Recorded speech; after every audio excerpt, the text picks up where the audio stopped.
Estamos no segundo Congresso Internacional de Tecnologia na Educação do Unisalesiano.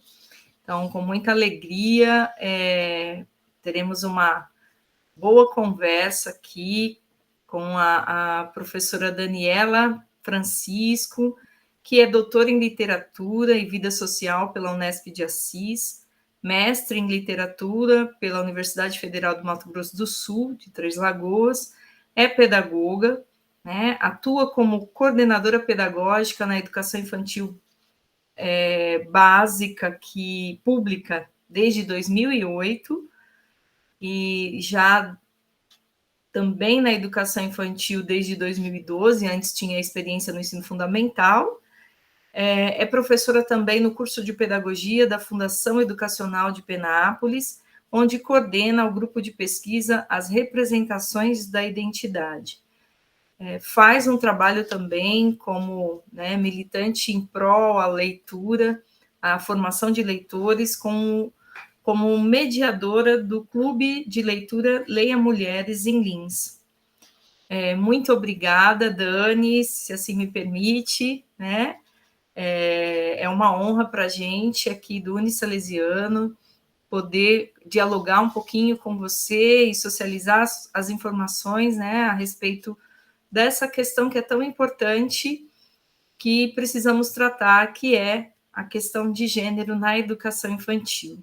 Então, eu passo a palavra e a gente vai fazendo aí um bate-bola, tá? Então, mais uma vez, muito obrigada, que possamos ser, assim, vistas e refletidas, né, depois dessas imagens, esse vídeo, como uma forma de instrumento mesmo de reflexão para mudanças em algumas práticas que a gente sabe que são necessárias aí na educação infantil.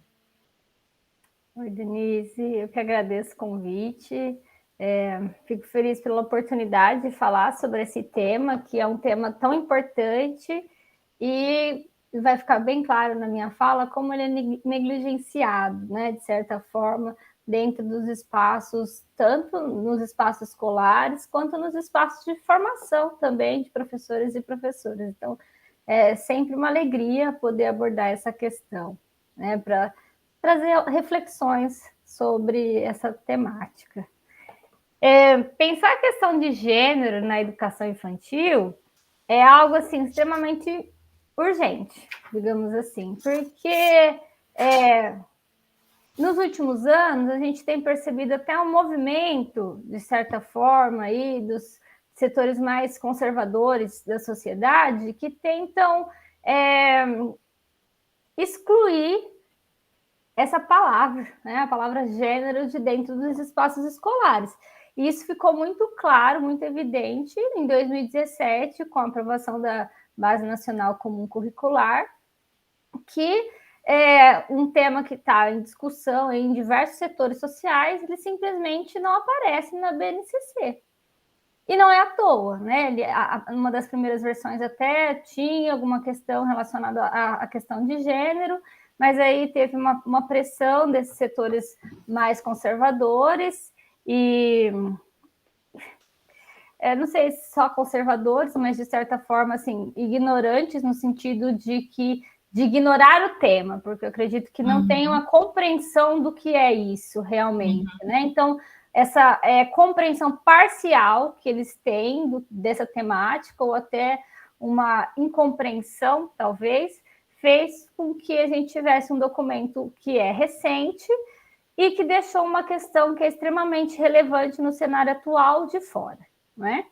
E aí a gente pensa, mas então se não está na BNCC, nós na educação infantil, nós não devemos ter um olhar atento às questões de gênero? Então, voltando um pouco na questão legal, a gente vai ter a resolução número 5, que institui as diretrizes curriculares nacionais da educação infantil, se eu não me engano são de 2009, é isso? 2009. Isso. E ela vai falar que a escola precisa, sim, instituir formas de fazer com que as crianças rompam com preconceitos, racismos e, inclusive, reflitam sobre as questões de gênero. Então, a questão de gênero, ela pode, deve estar presente na educação infantil, porque a gente tem diretrizes curriculares nacionais que garantem a reflexão sobre a temática. A gente vai ter outros documentos legais também, o próprio Estatuto da Criança e do Adolescente, que fala sobre a importância da criança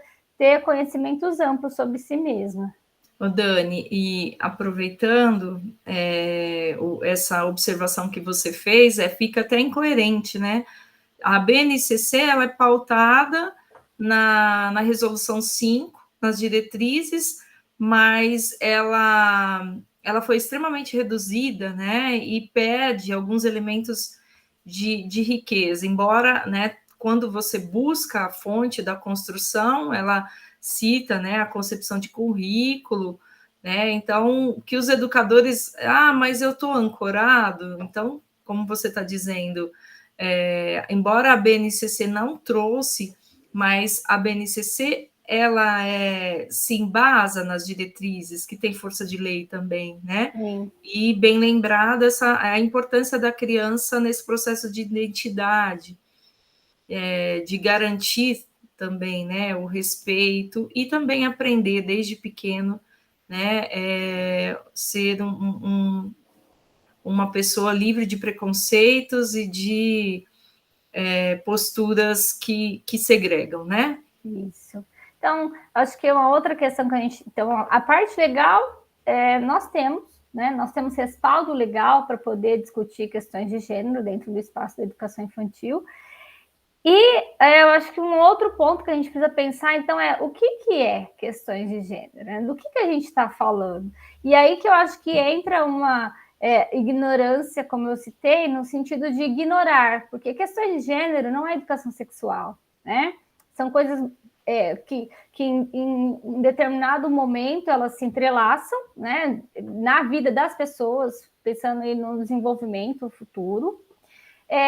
Mas questões de gênero, elas estão muito mais relacionadas a quem que é essa menina, quem que é esse menino, o que está relacionado ao ser menina, o que está relacionado ao ser menino. E aí, quando a gente foca na educação infantil, as crianças elas ainda estão assim, se descobrindo o que é delas, o que é do outro, né? Então, as questões de gênero elas estão muito mais relacionadas a essa questão de formação de uma identidade, que nesse momento não tem necessariamente a ver com orientações sexuais, né? A criança nem está pensando nisso ainda, ela está muito longe. Então, a gente precisa desmistificar. Então, falar em gênero não é educação sexual. Né? Primeiro ponto, eu acho que isso tem que ficar muito claro. Então, o que é? Eu acho que agora a gente precisa falar, então, não é isso. Então, o que é realmente falar sobre a questão de gênero?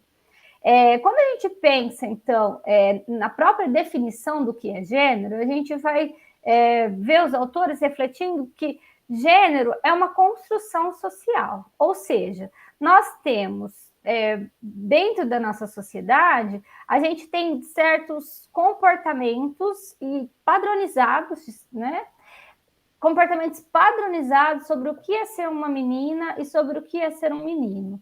Então, desde que a criança nasce, já elabora-se para ela um script, digamos assim, de como ela tem que agir. Então, as meninas, elas vão estar sempre ali permeadas de bonecas, de brinquedos do universo feminino, brincar de casinha, cuidar de bebê, cor, né? a cor rosa, né? Os vestidos, os babados, as tiaras. Então, todos esses acessórios que que estão relacionados ao universo do feminino. E os meninos, eles já vão também seguir uma caixa, vão ser colocados na caixa do masculino. Então, lá é carrinho, é boneco, é força, menino não chora, meninos vestem heróis. azul, meninos são heróis, os meninos salvam, as meninas são salvas, né? Então, dentro dessas definições de gênero, a gente tem comportamentos que são pré-estabelecidos e que, de certa forma, reforçam esse estereótipo de que a mulher ela é frágil e ela precisa o tempo todo ser salva, e os meninos são fortes e os meninos são violentos. Então, eu acho que esses são os estereótipos que chegam primeiramente no espaço da educação infantil.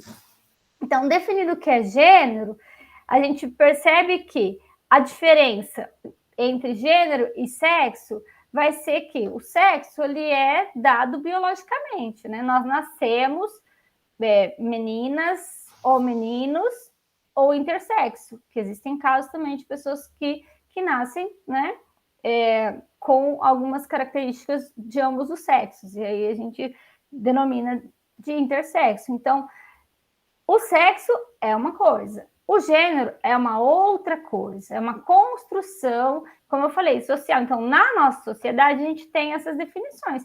Talvez se a gente pegar outras sociedades, o papel da mulher e o papel do homem seja totalmente diferente.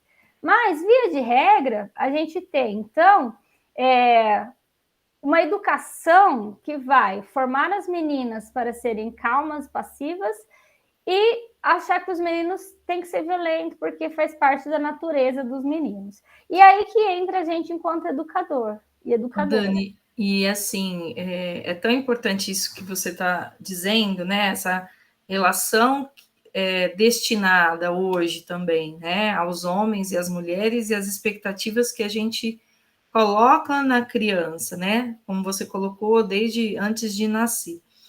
E muitos educadores, às vezes, não param para refletir sobre isso e coloca numa perspectiva muito natural. E aquilo que foge, né? O menino que quer brincar com a boneca, a menina que quer brincar com o carrinho, muitas vezes, por essa incompreensão, ele é tolhido ou ele é discriminado pelas próprias crianças ou pelo educador que reforça isso. Como é importante, fala um pouquinho, né, do educador nesse processo. Sim, então quando as crianças vão para o espaço escolar, pensando na educação infantil, a gente acaba dentro desses espaços trazendo e reproduzindo esses estereótipos, como você falou. Então, a menina está conversando, está brincando, de repente está um pouco mais agitada, aí a professora, né, vou falar professora porque normalmente na educação infantil a gente tem a figura da mulher, embora haja também homens, né, mas a maioria delas é mulher. Então a professora fala, ai menina, não faz isso, hein?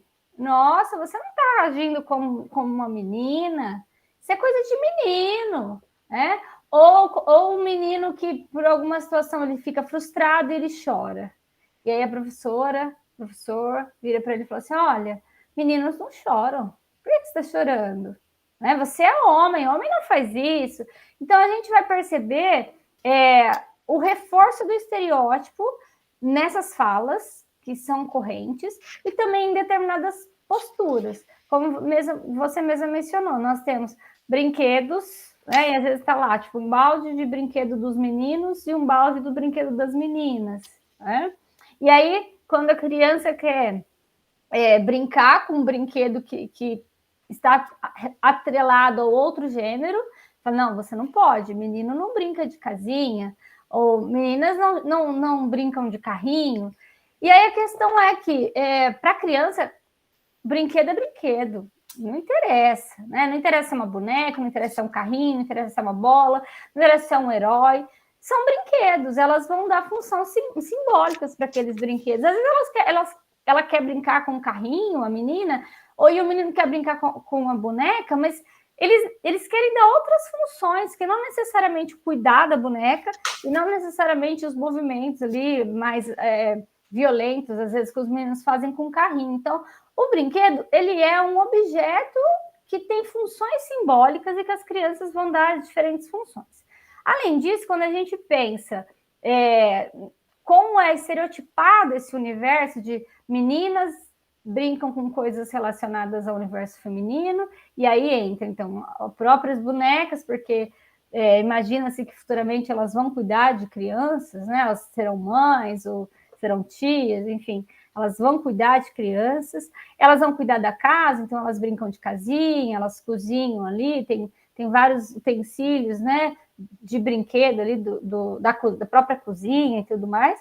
E os meninos, eles vão estar fora do espaço da casa, né? Então, os meninos, eles vão brincar de carrinho, eles vão brincar de super-heróis, de espadas. Então, os meninos vão ir para um universo que está longe do espaço do lar, e as meninas elas devem brincar com essas brincadeiras que estão relacionadas ao espaço do lar e de forma estereotipada ao feminino. Por que eu falei estereotipada? Bom, primeiro que se um menino brincar de boneca, não tem nada a ver com a questão da orientação sexual dele, né? Até porque eles têm 4, 5 anos, vamos pensar aí nas crianças de pré-escola que são um pouquinho maiores, eles não estão nem pensando nessas questões ainda, né? Então, é muito mais pela brincadeira, pelo prazer de brincar, pelo objeto simbólico, do que relacionado a alguma questão de gênero específica. E aí eu estou ensinando para o menino que, olha, você não faz nada no espaço doméstico. Estou falando para a menina, olha, o espaço doméstico é seu, você tem responsabilidades. Então, eu estou subentendendo que futuramente esse menino, se ele for pai, ele não tem que ter responsabilidade nenhuma, e a gente vê o tanto de pais, né, se a gente pegar estatísticas aí de mães solos ou de pais que até comparecem assim financeiramente e tal, mas também não acham que a responsabilidade é toda da mulher em relação à criação e desenvolvimento do filho e da filha. E a gente está falando para a mulher, a responsabilidade toda sua. Só que a gente vive numa sociedade onde as mulheres já não ficam só mais no espaço do lar. Elas trabalham fora. E aí? Então, elas têm que trabalhar fora, chegar em casa fazer tudo sozinha, porque os homens, eles não têm responsabilidade. Então, quando eu falo nessa questão do estereótipo, a gente leva isso, porque a gente sabe que é isso que acontece na maioria das casas, né? Vamos pensar nos casos brasileiros, mas a maioria das casas é isso. Tanto a mulher quanto o homem trabalham nos espaços externos, né? Eles trabalham em empresas, seus próprios negócios, enfim. Eles têm trabalhos que não necessariamente é no espaço do lar, e eles retornam para casa e o homem vai descansar e a mulher vai ter que fazer todos os outros serviços ali domésticos. E aí, na brincadeira, a gente reproduz isso. Ô, Dani, então, assim, né, as brincadeiras, as crianças também estão tentando compreender esse mundo e reproduzindo alguns papéis, né, e muitas vezes elas também trazem alguns valores,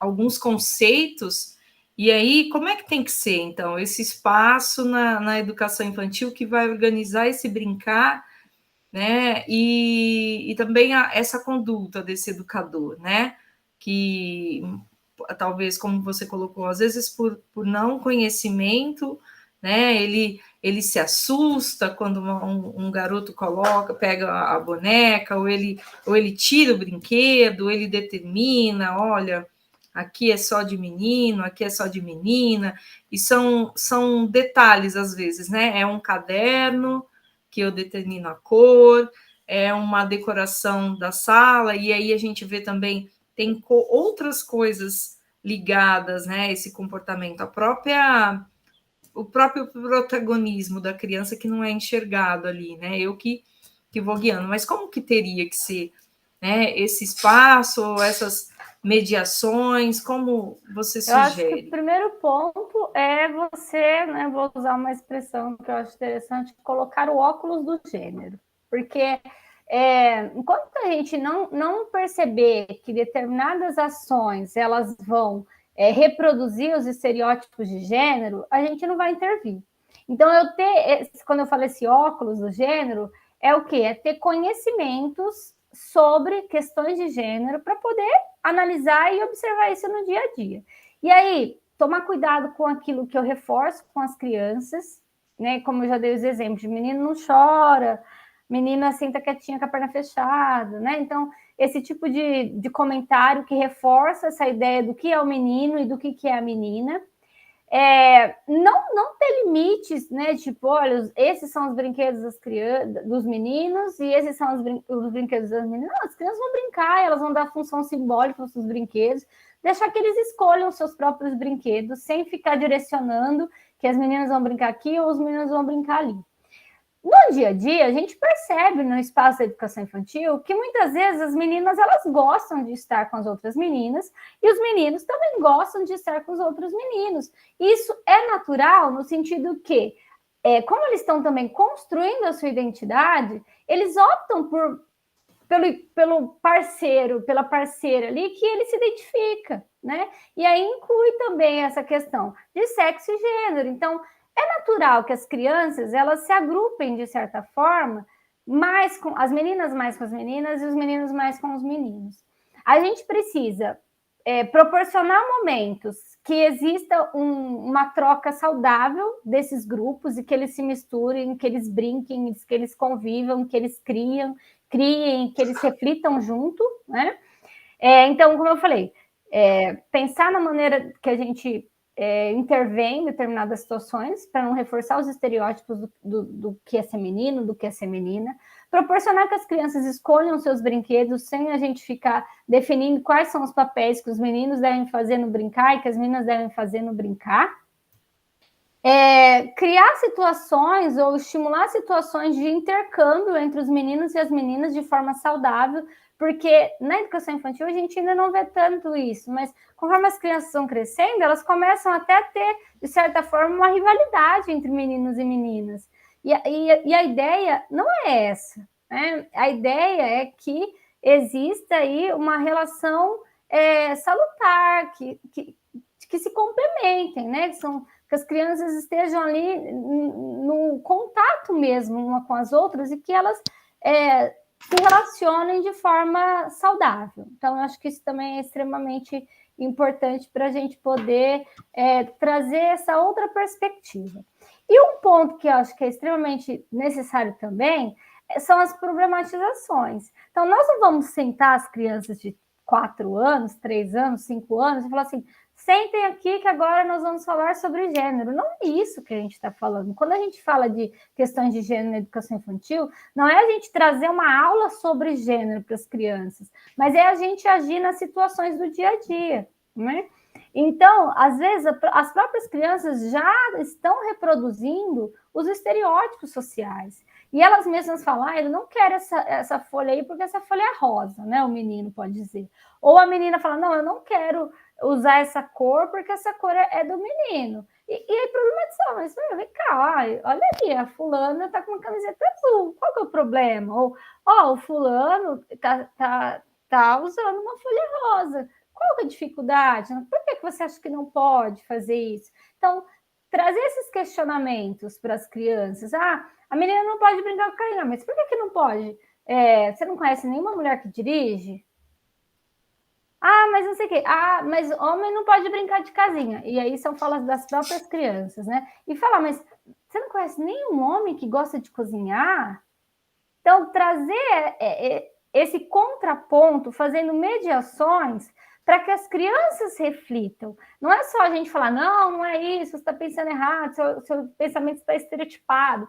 Não é assim que a gente age com as crianças. A gente precisa trazer situações e problematizar e fazer intermediações para que as crianças reflitam a partir das situações que acontecem no dia a dia. Quando você falando do dia a dia, uma coisa que é muito forte na educação infantil e que às vezes o professor, eu falo, né, como dizia Paulo Freire, é uma ingenuidade, mas ele promove a fila, né? Como se fosse algo também extremamente importante a todo momento. Em alguns momentos que precisa dar, né? A gente já sempre conversa sobre isso, mas a fila dos meninos, a fila das meninas, né? Eu acho que isso é uma coisa que acontece diariamente e que vai marcando algumas mensagens, né? Às vezes o professor nem tem a intenção, mas ele, sem perceber, inclusive para ajudar a criança a desenvolver outras formas de pensar, de categorizar, né? Fila crescente, fila decrescente, fila dos que, sei lá, estão com short, fila dos que estão com chinelo, e aí ele pode ajudar a criança a pensar vários agrupamentos, né? E aí, quando você fala dessas práticas, como que é como que você vê assim, esse olhar do professor que viveu isso tudo, que muitos são atentos, mas a grande maioria não, para essa desconstrução, né, essa cisão tão grande sobre a questão do gênero, né, sobre a questão coisa de menino, coisa da menina, e como que é possível isso para o caminho do professor, né? Eu vou falar um pouquinho primeiro da fila, né, que eu acho que é importante que você tocou Uhum. no assunto, depois eu respondo a sua questão. Então, a fila, primeiro que, assim, acho que a gente tem que desmistificar essa ideia de que a fila é extremamente necessária em todas as situações. Na verdade, a fila, ela é um comportamento que a gente reproduz na escola, porque acha que tem que ser assim, porque senão vai virar bagunça, e a gente perde a oportunidade de ensinar as crianças a se autorregerem em determinadas situações. Então, nós estamos indo para o parque, está indo todo mundo para o mesmo lugar, não importa se eu cheguei primeiro ou se eu cheguei em 20º, a gente está indo para o mesmo lugar, a gente vai usar o mesmo espaço. Qual que é o sentido da fila? Então, é muito mais para ajustar as crianças naquilo que eu considero que é o adequado, do que necessariamente para uma função social. Agora, não, nós vamos comer e a gente precisa, então, tem 3 salas no refeitório e nós precisamos de uma organização para que possa pegar as merendas. Tudo bem, então a fila ali ela tem uma função social. Nós temos fila, né? A gente vai no banco, tem uma fila, a gente vai no hospital, enfim, no supermercado. Então a gente usa a fila em várias situações sociais. E aí eu tenho que pensar dentro do espaço escolar em como é realmente necessária essa fila. É uma contenção ou é uma organização? Exatamente, é muito mais para ajustar as crianças do que necessariamente para uma função social. E aí eu questiono, ajustar para quê? Então, uma coisa é as crianças aprenderem a se autorreger. Olha, elas realmente não é legal sair correndo todo mundo junto, vai cair, vai machucar e tal, tal, tal. Mas em determinados momentos, isso precisa acontecer para eu poder intervir e falar: olha, não é assim. Como que a gente tem que fazer? Não vai todo mundo para o mesmo espaço? Vamos andando, vai com calma. Nanana. Então, assim, eu vou conversando com as crianças para que elas aprendam a se autorreger. E eu não vou ajustar as crianças a uma situação que não, às vezes eu nem sei para que eu estou fazendo aquilo, né? Quando a gente para pensar assim em objetivo, qual que é o objetivo específico, né? E aí, uma outra questão da fila também é que muitas vezes eu uso esse critério de gênero para dividir as filas. Então, vamos para o parque. Ah, meninas na direita, ou né, meninas na esquerda e meninas na direita. Enfim, divide essa turma. Ah, agora nós vamos fazer uma atividade. Ah, você quer separar o menino, quero que separe a menina. Em várias situações. Vamos contar as crianças que vieram. Vamos primeiro contar o menino, primeiro contar a menina. Ah, mas eu nunca posso fazer isso? Não, tudo bem, em determinados momentos você separar por grupos de meninos e meninas. Mas esse é um critério. Quais outros critérios que eu posso usar no dia a dia? É que nem você falou, olha, então eu vou separar quem veio de tênis, quem veio de chinelo, quem está de camiseta, quem não está de camiseta. Enfim, eu tenho que usar diferentes critérios para organizar também, né? Mas, no caso específico da fila, eu acredito que a gente tem que fazer uma fila só. Quando você vai no banco, não tem assim, olha, aqui é a fila das mulheres e aqui é a fila dos homens. Quando você vai no supermercado, não tem, aqui é a fila dos homens e aqui é a fila das mulheres. Então, assim, qual o sentido? A gente está só reforçando essa ideia de que menina é aqui, menino é ali. Né? A gente vai reforçando por pequenas atitudes no nosso dia a dia, que não são necessárias. Então, quando a gente para pensar qual o objetivo de separar meninos e meninas, né? Esses dias mesmo eu tive uma situação porque a gente já conseguiu desconstruir essa questão das filas para ir para os lugares por gênero. Ainda tem fila em determinadas situações, mas eu já percebo que a gente avançou nessa questão de que não, a divisão nunca é por gênero, as crianças estão misturadas e tal, né?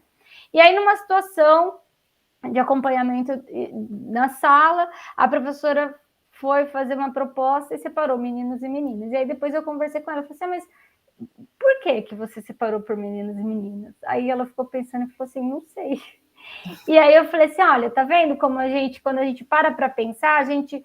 E é uma professora que está super atenta, mas que às vezes escapa, porque se a gente não problematizar, se a gente não tiver um olhar que questiona, Às vezes a gente reproduz realmente nos Exatamente. A ideia espaços. nós passamos, antes de ser educadora, a gente passa quantos anos dentro dentro da escola, nos bancos escolares, e muitas vezes as práticas que são levadas são as práticas vividas enquanto aluno. Sim. Se eu não tiver, né, essa busca incessante, essa provocação interna de questionar as coisas como são, né, e por que são, como você faz esse exercício enquanto coordenadora, né? Joga por quê? Me fala por que você pensa assim, né? E vamos pensar, mas conta um pouco mais, eu acho que esse é um ponto, né, desse processo formativo do educador, como que a gente faz essa desconstrução. Você deu uma pista aqui, já enquanto coordenadora e atuante. Uma questão assim que eu vou falar de algumas questões práticas que eu fui observando e trazendo a problematização. Mas junto com isso, a gente fez estudos, né, em grupos sobre livros que tratam da questão de gênero, especificamente no espaço escolar. A gente viu filme, a gente viu documentário. Então, teve um processo formativo e tem ainda, de acordo, né, quando surge alguma questão mais específica, mas nós tivemos um processo formativo teórico para alinhar com as nossas práticas. Então, a partir dos questionamentos que a gente observava na teoria, a gente analisava as nossas práticas. Então, uma situação que a gente percebeu. Olha, vamos escolher um autor, uma autora, para a gente ter um projeto de leitura na escola. Então, cada sala vai escolher um autor, uma autora que será lido. Então, de 10 salas, eu tinha 10 homens escolhidos, né? Uma outra situação teve um trabalho que uma turma estava fazendo sobre profissões. E aí, quando a gente pegava as imagens das profissões, a escolha das imagens das profissões era assim: os homens, eles eram médicos, eles eram engenheiros, eles eram advogados. A figura das mulheres estava atrelada à cozinha, à limpeza, as profissões mais relacionadas até à própria questão do lar. Então, assim, são situações pontuais, mas que eu aproveito para falar muitas vezes diretamente com o professor, com a professora, e falar assim: você percebeu qual critério você usou para selecionar aqui essas imagens? Olha, observa, o que os homens estão fazendo, o que as mulheres estão fazendo? A pessoa fala: nossa, realmente, não tinha percebido. Porque a gente reproduz essa ideia de que o homem ele vai ter um papel mais importante do que a mulher na sociedade. A própria questão, como eu falei, dos autores, né, que você mencionou, que eu tenho, inclusive, sou mediadora num grupo de leituras, um clube de leituras do Leia Mulheres, que é justamente, durante nossa formação escolar, a gente só lê homens. Então, são poucas as mulheres que nós lemos a obra, né? Às vezes, Cecília Meirelles, Clarice Lispector, que são figuras mais conhecidas dentro do universo escolar também, universo cultural, mas, de forma geral, a gente só lê homens, inclusive teóricos. Então, a ideia é que a gente tenha um olhar também para isso. Não é só falar para a criança que menino também chora e que menina pode brincar de carrinho, mas a gente precisa desconstruir os nossos próprios estereótipos, são muitos, né? Nós reproduzimos isso no nosso dia a dia, nas nossas relações, nas nossas escolhas, nas nossas falas. Então, a gente precisa ter um olhar, como eu falei, colocar o óculos do gênero para a gente observar como isso aparece em diferentes situações nossas no dia a dia, situações corriqueiras, não é? Bem, você está dando algumas dicas, né? Então, eu acho que é importante, além dos educadores, né, quem segue à frente também, né? Os coordenadores, a própria Secretaria da Educação, diretorias, né, que coloquem em pauta também, né, essas discussões, para que os educadores comecem também, né, a serem provocados a pensar, né? Porque tem ainda muitos tabus que geram em relação a esse assunto, né? Em relação, você começou sua fala dizendo que ele está um pouco mais latente, essas discussões hoje em dia, até por outras questões que que enviesam e tiram o foco, né, do que é de verdade essa questão do gênero. É um estudo recente? Como que é? Eu sei que você é pesquisadora da área, também se você quiser trazer alguma informação em relação, né, o que estatizou isso, por que foi e surge esse movimento, né? A gente sabe da questão do feminismo também, né, Dani? Tem uma confusão muito grande na terminologia, o que é ser feminista, e muitas pessoas torcem o nariz porque não compreendem também, né, essa questão.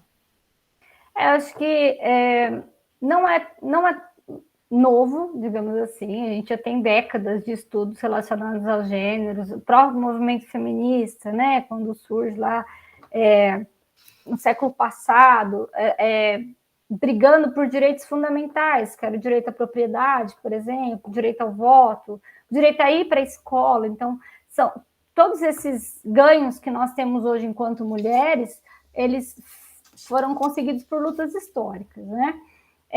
Mas eu acho que todas essas questões, tanto o feminismo, essa questão da própria discussão sobre gênero, e as lutas que existem também de outros grupos minoritários, eu acho que eles vêm num movimento crescente, que não é modinha, mas são grupos que, historicamente, foram excluídos do poder, né?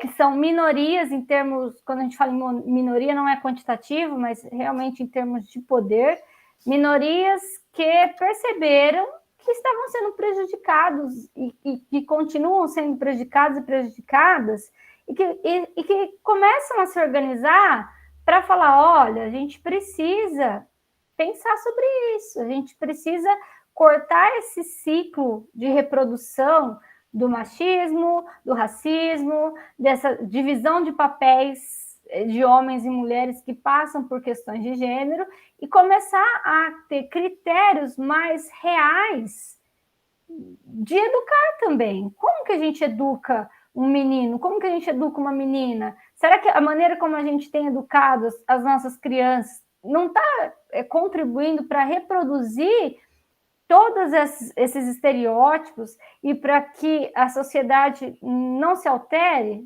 né, em termos de divisão de poder?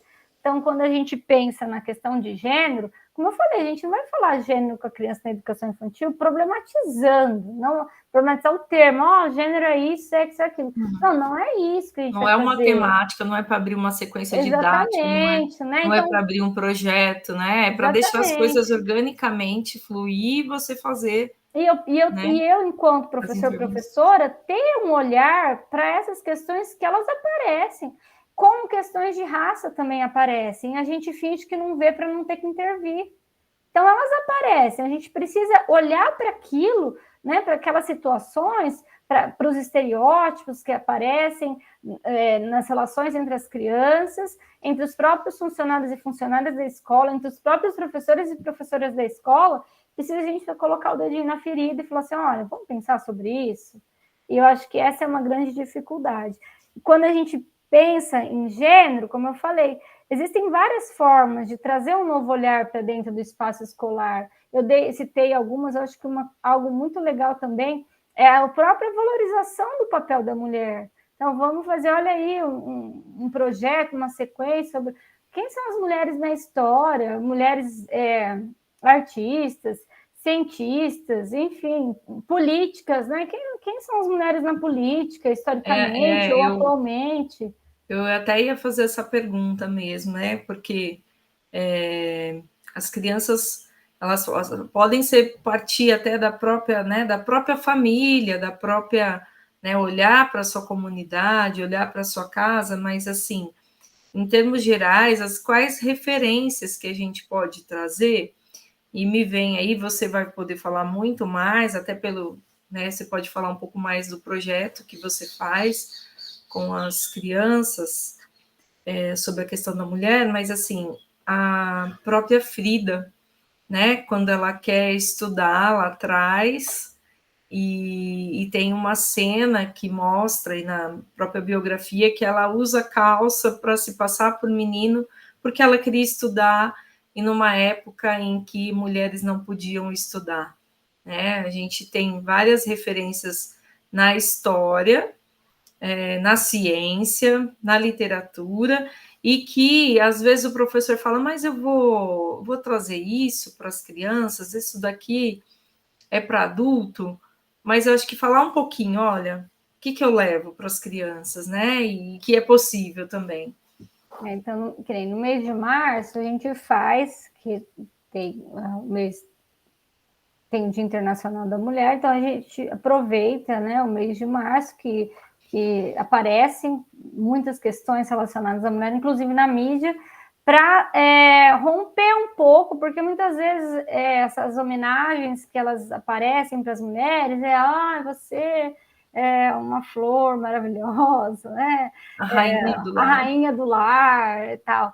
E aí a gente aproveita para assim, ó, além disso, sim, as mulheres, elas cuidam das pessoas, elas cuidam da família, às vezes elas cuidam mais dos outros do que de si mesmas, né? Mas, além disso, as mulheres fizeram muitas outras coisas. Então, elas foram para o espaço, elas lutaram para poder ser inseridas no esporte, como você falou, para poder ir para a escola, para poder atuar em determinados espaços políticos. Então, a gente aproveita o mês de março e estuda personalidades históricas, tanto nacionais quanto internacionais, né, mulheres que encabeçaram aí diferentes lutas, diferentes frentes, e traz as informações para as crianças, conta a história, lógico que de acordo com a possibilidade de compreensão das crianças naquele momento. Mas eles sabem que existem essas mulheres e que elas tiveram um papel imprescindível para diferentes setores da nossa sociedade. Trazer, então, um olhar de valorização para o feminino, que não só assim o feminino enquanto a rainha do lar, a tia que cuida na escola, que são funções que realmente nós são da nossa... A gente tem atuado muito nessas áreas, mas também tem questões de gênero aí, que se a gente for discutir, dá para ficar aqui mais uma hora, né? Essas relações também das crianças com a professora, a tia, muito, muito relacionadas à figura da própria mãe. Então, a maternidade, a maternidade, maternal, né, esse na educação mito, infantil. né, o mito do amor materno. Então, tem várias questões aí que entram nessas questões de gênero, que daí eu acho que é um outro momento para a gente poder discutir. Uhum. Mas trazer, assim, de uma forma leve e prazerosa, essas discussões com as crianças, um olhar de valorização do papel da mulher dentro da sociedade. Você vê em alguma personagem que, né, uma personagem não, uma figura que venha e é que as crianças ficam encantadas? A Malala. A A Malala. história da Malala assim, choca, né, pela violência com que aconteceu, porque a Malala fica conhecida quando ela toma um tiro na cabeça. Então, será que é por causa da proximidade e da identidade de escola? Eu acho que até pelo tempo histórico, porque quando... Não que as outras personagens também não despertem a atenção, porque despertam, mas muitas talvez faleceram ou foram em tempos históricos diferentes do tempo histórico das crianças. E aí, quando elas percebem que isso aconteceu e que não faz tanto tempo, que existem, então, pessoas que estão lutando, mulheres que ainda estão lutando para poder ir para a escola e que elas sofreram até uma violência desse nível, que é quase morreu, né? Tomou um tiro na cabeça, por conta de um ato de resistência dela, as crianças ficam muito impressionadas. Eu acho que todos nós, né? Não é à toa que a Malala hoje ela é uma figura atuante mundialmente, porque a história dela comoveu a todos de forma geral. Mas, como você falou, a própria Frida, porque envolve uma questão da arte também, da sensibilidade, que as crianças gostam muito, porque quando a gente apresenta as personalidades históricas, a gente também, principalmente quando são artistas, escritoras, a gente aproveita para apresentar a obra. Então, isso vai envolvendo as crianças também, não só com as ações em si daquela mulher, mas com as obras que ela produz. Dani, uma coisa que talvez o professor pode, né, que está, de repente, nos assistindo, pode falar, mas eu entendi, o problema é a família. Então, qual é o caminho? Como que a gente pode também estender essa reflexão e como né, você vê esse discurso, né, que às vezes a gente recebe enquanto formadora e o que fazer? Quais são as possibilidades aí de reflexão, de rompimento, né, dessas fronteiras sobre a questão do gênero? E como eu falei, as nossas ações, especificamente na educação infantil, que é o nosso foco de atuação, elas são sutis. Então, nós nunca tivemos nenhum problema, nenhuma querela aí com as famílias, porque são intervenções pontuais, são projetos que valorizam o papel da mulher. A gente não entra na questão de que lá na sua casa está errado, não pode ser assim, não. Seu pai tem que ajudar sua mãe. Então, a criança pode chegar a algum momento que ela faça essa reflexão e ela faça algum comentário lá na casa dela em relação a isso. Mas a gente não direciona, digamos assim. A gente problematiza. A ideia é que a gente problematize para que as crianças comecem a ler a realidade por outras perspectivas, não naturalizadas.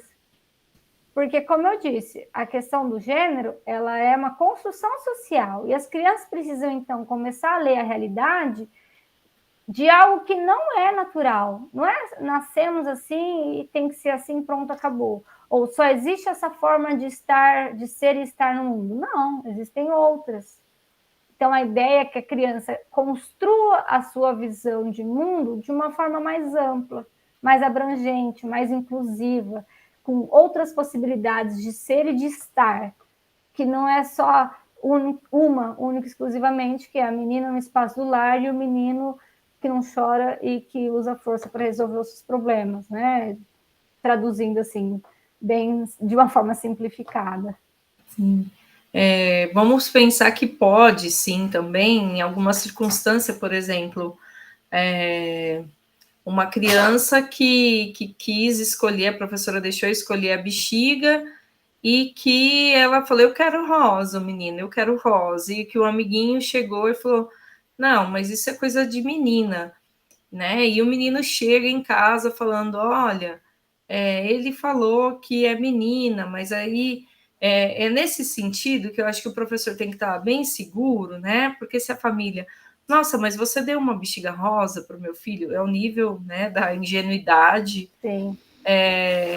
E eu acho também que a escola, em determinados momentos, ela pode também, obviamente, como você falou, sem afrontar, sem determinar, né, mas trazer algumas possibilidades de reflexão, né, porque as crianças, a gente capta alguns preconceitos, mas não no sentido mais pesado, mas até por desconhecimento e por aquilo que ela traz, né, de algumas posturas. Então, como que pode chegar de uma forma mais, vamos dizer, aberta para a comunidade pensar também, né? Bem, eu acho que é diálogo mesmo, né? Às vezes a gente acredita, muitas vezes na escola, que a família tem obrigação de saber tudo. Mas os pais, as mães, eles que tinham que saber isso, eles que têm que falar isso para as crianças. E a escola precisa entender que cada vez mais ela precisa formar as famílias. Então, em determinados momentos, uma conversa franca caso tenha alguma reclamação específica, você vai dialogar com os familiares, tentando falar assim, olha, mas qual que é seu ponto? O que você acha que está impactando? Por que você está questionando, né? Mas assim, numa conversa muito franca, de falar, não, porque às vezes tem aquela ideia de que, nossa, brincou de boneco, pegou uma bexiga rosa, então meu filho tem algum problema com a masculinidade dele. Então, existem vários, como você falou, preconceito, umas ideias assim, Talvez que não condiz com a realidade. o que você colocou, essa. Talvez quando a escola trata um pouco sobre desenvolvimento infantil, tratar, né? Olha, existe também uma perspectiva do desenvolvimento da sexualidade e que tudo bem, né? Se a criança se interessar por um brinquedo, não significa que ela está fazendo ali já definindo a sua orientação, né? Ela tem curiosidade. Eu acho que talvez esse é o caminho também, né? No viés de mostrar como é esse desenvolvimento infantil, mostrar que ele tem vários aspectos, né? E que a gente pode ressignificar isso sem entrar em nenhum problema e que vai, né, que a escola está tolindo a forma de pensar, mas não, é ampliando para que a família reconsidere algumas questões também, né? Bem, eu acho que desse sentido, né, Dani, a escola tem um papel fundamental, porque como você falou, nós somos os pedagogos, nós estudamos, né, e a família, ela pode ter, sim, obviamente, ela tem a sua formação, mas tem coisas que cabe a nós, como educadores, também trazer vamos dizer, essa reflexão, né? Sim. Eu não sei se você tem alguma coisa que fala, olha, uma leitura que você considera que é essencial, né, para os educadores. Eu acho que alguns livros da Guacira Louro, que ela fala muito sobre as questões de gênero na escola, ela reflete muito sobre isso. Um documentário, eu acho que muito interessante para os educadores é o Repense o Elogio, é um documentário que está disponível no YouTube, que traz reflexões sobre, até no nível desses elogios, como a gente elogia os meninos, como a gente elogia as meninas, e por trás disso, o que está relacionado? Quais as concepções que a gente tem do gênero feminino e do gênero masculino? Eu acho que é um documentário assim, pequeno, deve ter uns 50 minutos, é de fácil acesso e é fundamental para, de repente, instigar a discussão, começar a discussão, até no espaço escolar, por ele, porque daí eu acho que surgem outras questões. Mas é extremamente necessário o processo formativo contínuo do professor e da professora, até porque as questões de gêneros, elas não aparecem na educação infantil, mas também elas não aparecem no ensino fundamental, elas não aparecem no ensino médio, e ela está começando a aparecer no ensino superior, mas também em alguns cursos específicos, se a gente for olhar a grande maioria das universidades, nem todas elas também formam as pessoas com um olhar que questiona para as questões de gênero. Então, é imprescindível a gente voltar e fazer um papel formativo. Como você falou, não é uma instância só da escola em específico, mas enquanto rede, enquanto a escola como um todo, a rede como um todo, a educação de forma geral precisa começar a questionar essas questões. No merchan, né? Eu tenho um curso que eu desenvolvi, é um curso de 10 horas, é um mini curso, na verdade, é um mini curso de 10 horas pelo POCA, que é a plataforma de cursos abertos da Universidade de São Carlos, da UFSCar. É um curso gratuito e lá eu aprofundo essas discussões em relação a gênero na educação infantil. Também tem sugestões ali de outras possibilidades para mergulhar um pouco mais na temática. Então, vou repetir aqui, é o POCA, que é da Universidade Federal de São Carlos. Então, só digitar no Google que vai aparecer. São cursos gratuitos, né? Isso, com certificados. Para aquele educador se sentir mais seguro de fazer intervenções, né? eu vejo que às vezes entra na pasta do tabu, né? Algumas questões, não sei resolver, pula, né? Proíbo e vou. Ou finge que não vi, né? Finjo que não vi. Eu lembro sempre, né, que a gente não tem como não falar, né? Só para pensando aqui algumas questões finais, mas o brinquedo, como ele traz, né, uma marca e e valores também. Embora, né, o Gilles Bourget, ele coloca assim que nós estamos enganados, né, se eles são totalmente determinantes, né, como diz o Walter Benjamin em relação à cultura da infância, que a criança ela transgride, ela subverte a ordem, ela reinventa, então ela ressignifica, né? Eu lembro numa situação em que a gente propôs para um grupo de educadores, né? Deixa bastante à vontade, porque uma fala assim, como está quase que naturalizada, entre aspas, mas eu trago bonecas e carrinhos e as meninas só preferem as bonecas, né? E aí a professora relatou que as meninas pegaram os carrinhos e transformaram, era celular, né? Era outra coisa. Então, assim, se a gente achar que tudo está determinado, porque nós adultos já previamente determinamos, né? Obviamente que também tem que ser feito, né? Uma leitura quando você toca na questão inicial sobre a importância da identidade e da diversidade, a gente tem que oferecer, né, um espaço rico em possibilidades. E um espaço rico em possibilidades é uma variedade de brinquedos, né? Então, quando eu trago uma variedade de brinquedos, eu não tô cerceando. Então, se eu trabalho só com meninos, então eu só vou trazer brinquedos, né? Vamos supor aí que, né, numa sala tenha, sei lá, 20 meninos e uma menina, duas, então o professor acaba tendenciando e trazendo muito mais, porque ele já previamente ele prevê que os meninos não vão se interessar por outros tipos de brinquedo, né?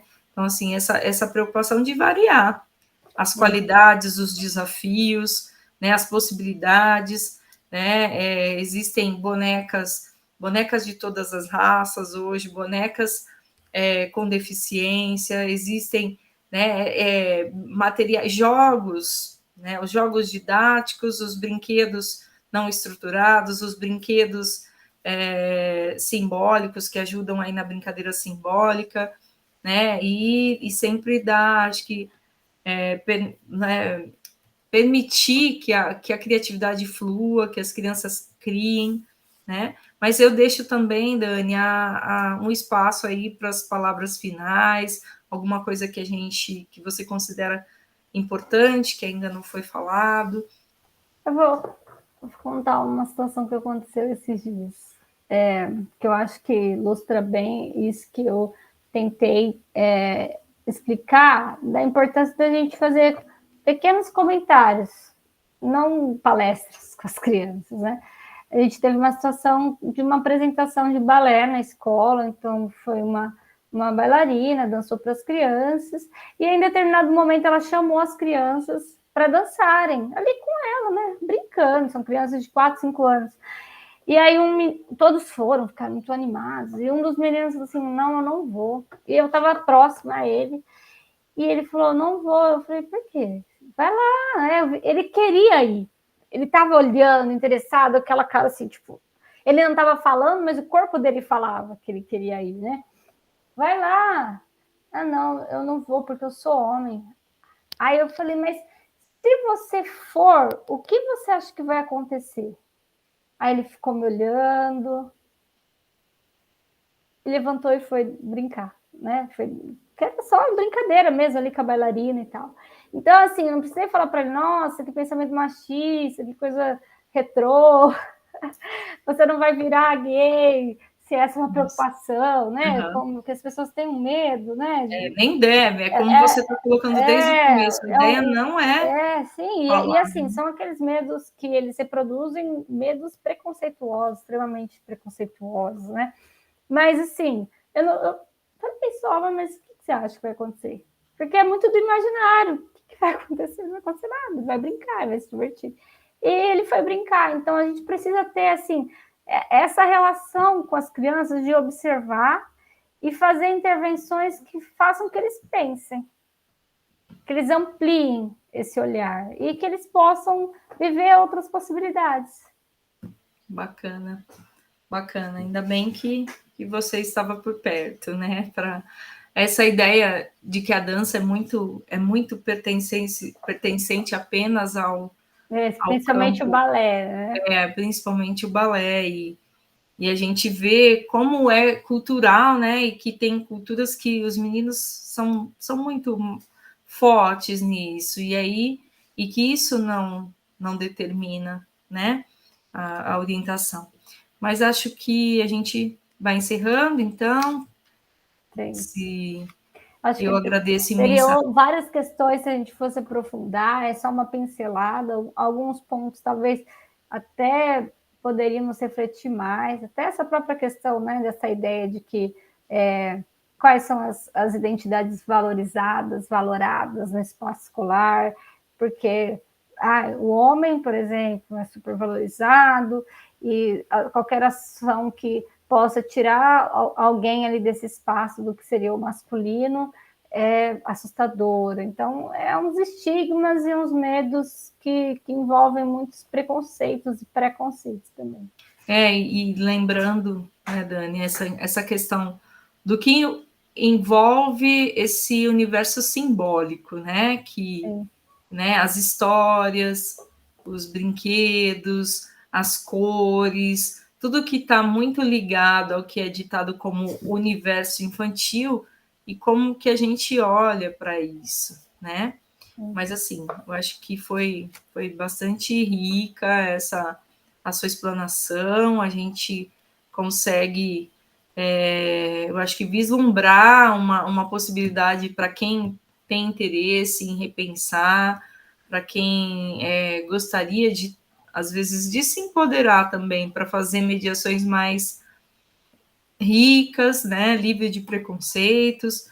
Então, eu agradeço muito e fica aí também as dicas, né, que a Dani deu aí sobre a literatura, sobre o próprio curso, sobre o vídeo, né, do YouTube, e agradeço imensamente a sua colaboração, as suas colocações, né, e sempre muito bom trocar ideias com você, viu? Eu que agradeço a oportunidade. Muito obrigada. Pedagogia do Unisalesiano agradece e que vai ficar aí para que muitos possam, né, não só a pedagogia do Unisalesiano de Lins, mas que todos, né, todas as instituições salesianas, né, de educação superior do mundo possam aí ter a possibilidade de te apreciar e de refletir um pouquinho sobre a questão da educação infantil e gênero.